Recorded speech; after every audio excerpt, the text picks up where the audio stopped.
आगे बढ़ेंगे। एक बड़ी खबर है सूत्रों के हवाले से, वक्फ बिल को कैबिनेट से मंजूरी मिल गई है। बड़ी खबर है, कैबिनेट की बैठक में संशोधनों को मंजूरी मिल गई है। संशोधन के आधार पर बिल को मंजूरी मिली है। सूत्रों के हवाले से जानकारी निकलकर सामने आ रही है।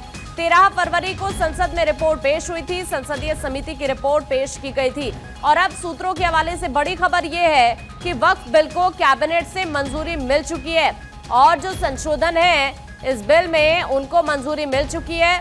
अब संशोधन के आधार पर ही बिल को मंजूरी मिली है। सूत्रों के हवाले से जानकारी इस वक्त वक्फ बिल को लेकर सामने आ रही है।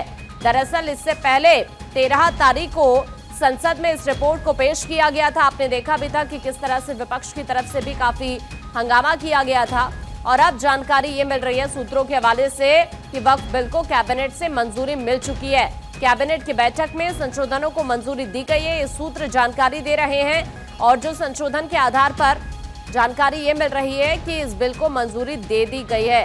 दरअसल संसदीय समिति की रिपोर्ट पेश की गई थी 13 फरवरी को संसद के अंदर और अब उसके बाद यह अहम जानकारी सूत्रों के हवाले से निकलकर सामने आ रही है कि वक्फ बिल को कैबिनेट से मंजूरी मिल गई है। तो अहम खबर हम आपको ये बता रहे हैं, कैबिनेट की मीटिंग में सभी संशोधनों को मंजूरी मिल चुकी है।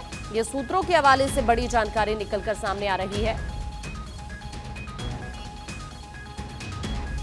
वक्फ बिल को कैबिनेट की मंजूरी, ये अहम खबर सूत्रों के हवाले से।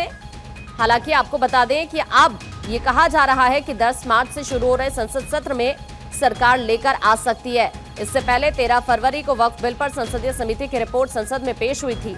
समिति की रिपोर्ट के आधार पर वक्फ बिल का नया ड्राफ्ट तैयार किया गया है। अब इस बिल को मोदी कैबिनेट ने मंजूरी दे दी है और इस बिल को बजट सत्र के दूसरे हिस्से में पेश भी किया जा सकता है। ये सूत्रों के हवाले से फिलहाल जानकारी इस वक्त निकलकर सामने आ रही है। अक्षय इस वक्त हमारे सहयोगी हमारे साथ जुड़ रहे हैं ज्यादा जानकारी के लिए।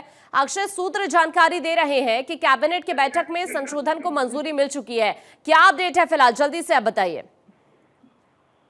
देखिए, कहा जा रहा है कि जिस तरह से 13 तारीख को संसदीय समिति ने उस चीज को रिपोर्ट सबमिट की थी और ये माना जा रहा है कि जो दूसरा बजट सत्र का दूसरा सेशन होगा वो 10 मार्च से उसमें सरकार उसको पेश कर सकती है और साफ तौर पर है कि उसको पास कराने की कवायद सरकार करेगी। कैबिनेट से जो संशोधन किए गए हैं उसकी मंजूरी मिल गई है।